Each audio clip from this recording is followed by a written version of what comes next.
nubwo wazi uri kisi uri zahabu se uri iki ntabwo rwose mbabarira nkwisabe umvira mu buzima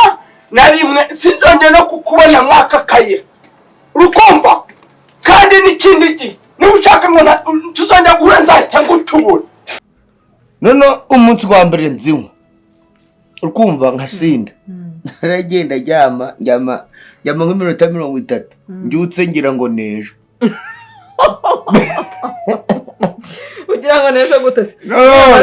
tsotse ngeze hanze navuga izuba ko ryatangiye kuva rihereyemo hagati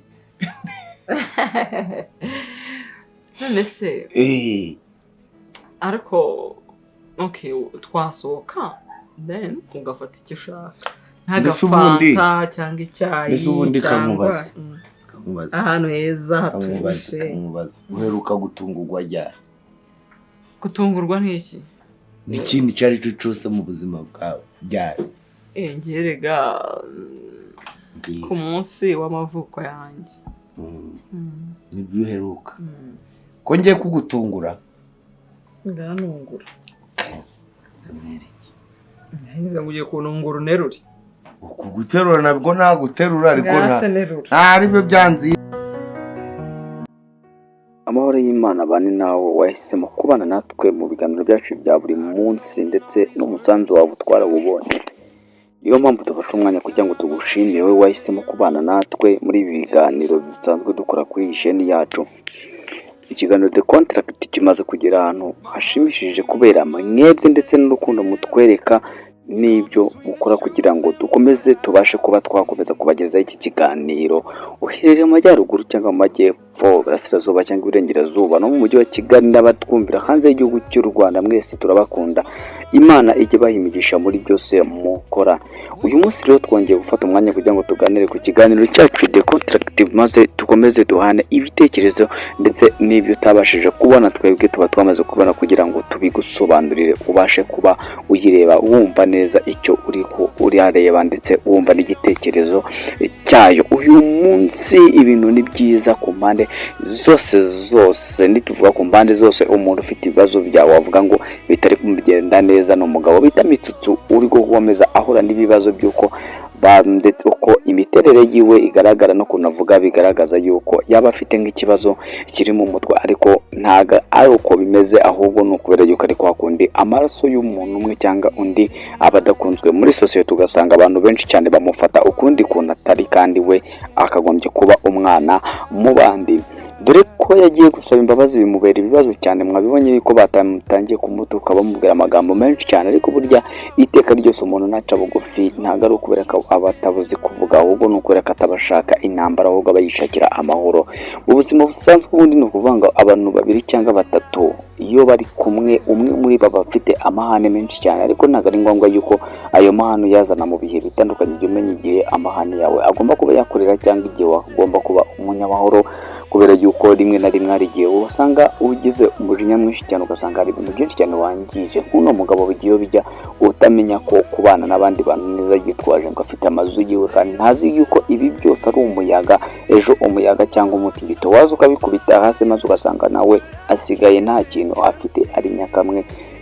ugasanga atangiye kujya avuga ngo iyo mbimenya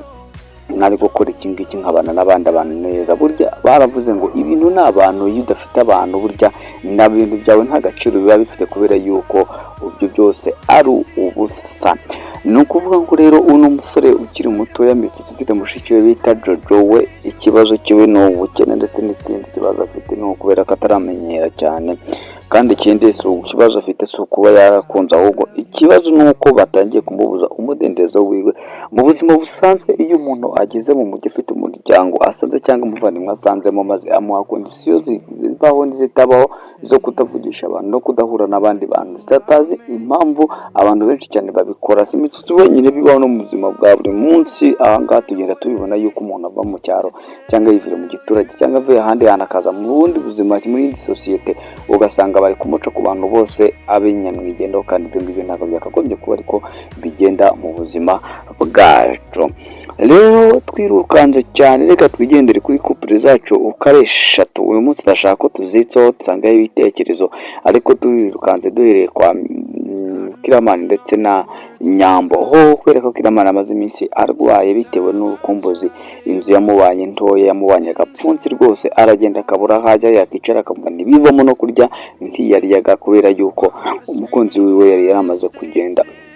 Umukunzi we wamujijije ahahise hiwe kandi atakagombye kuba abikora. Ubundi aba kenshi na kenshi uriya mukobwa ni indashimwa. Impamvu nkoresheje iryo jambo ryo kuba indashimwa, nimba baramuhaye miliyoni 70 yumvaga umusore ukiri muto nka Kiramani yarazikuye, nimba atarakoze ibikorwa bibi, ubundi yakagombye kuba yarabanje no kumubaza kera cyane ngo kumpaye amafaranga menshi, amafaranga wayakuye ko tutazi kutakivuga ababyeyi bawe ko aribo bayagusigiye, wayakuye.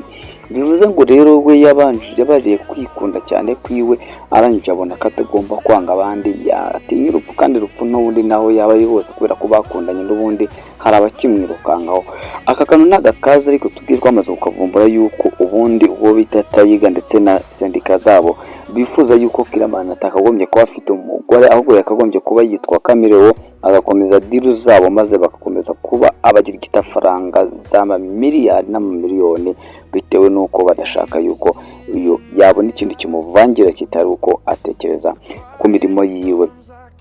Dore yuko nawe yamaze atangiye kujya yibwira yuko asezama ibintu inyuma n'amafaranga yiwe yose akayaheba. Amaze kuyaheba se uyu mukobwa umukurikiranye amafaranga, abanje kumukurikirana amafaranga, nubwo amubeshya kamukunda ibyo abona n'ibyo yaririye mu rugo rwe abona atakigurira cyangwa atabona mu burundi buzima. Dore ko yari atangiye kujya avuga ngo akumbuye imireta, akumbuye imbuto, akumbuye utubiswi, akumbuye uduce, akumbuye amajwi, akumbuye iki, nawe nagakumbuye amajwi, ahubwo akumbuye icyo nyiri iryo jwi yamuherezaga, kubera ko buri munsi yarafashwe nk'umwana w'inyoni utari yamenya kuguruka. Dore ko yamaze kuguruka bamuta akatangira nawe kwihigira ubuzima bwiwe. Ubundi amafaranga yabashije gukura mu buzima yakagombye kuba agenda akayakoresha ibindi, nawe akabumushyira igitafaranga, ariko we bitewe n'uko ayikunda ari n'indashimwa yumva ko yakagombye kuba ari kurya ku yande y'uno mugabo, ahubwo akakomeza kuba yakomeza kugugira ute kugorana ubuzima bugora cyane. Mu gihe uyu Kiramani we yumva ko ibintu byose yabisiga gukurikira umugore, ariko ndababwiza ukuri ko iki gitekerezo afite cyo no kubera amaco y'inda nko kubera urukundo, ariko nawe arabizi neza ko ibintu yavunikiye yakobokeye mugani wa babandi. Amafaranga yatanze y'amaraso, yamenye amaraso menshi cyane, yangiza benshi cyane, yangijana byinshi cyane, akora bibi byinshi cyane, ku buryo aka kanya ashobora kuba yaje kuzimu na Satani akamwanga, kubera ko ashobora kuba yarisha abakozi biwe benshi cyane, ndetse akicana abakozi b'Imana benshi cyane, akabura isi, akabura nijoro, abantu bakamwanga, ndetse na Satani ubwe ndetse n'Imana ikamwanga, akabura aho yajya bitewe n'ibikorwa yaba yarakoze. Yego nibyo gushaka amafaranga uyashaka utitaye ku kintu icyo ari cyo cyose, uba witeye kubapfa, ntabwo uba witeye kubaza gukena, ntabwo uba witeye kubaza kurira, kubera yuko wowe ufite icyo ushaka kugeraho, intego zawe nizo zigomba kuba zagerwaho. Batekereza ko yasiga ibyo byose inyuma agakurikirana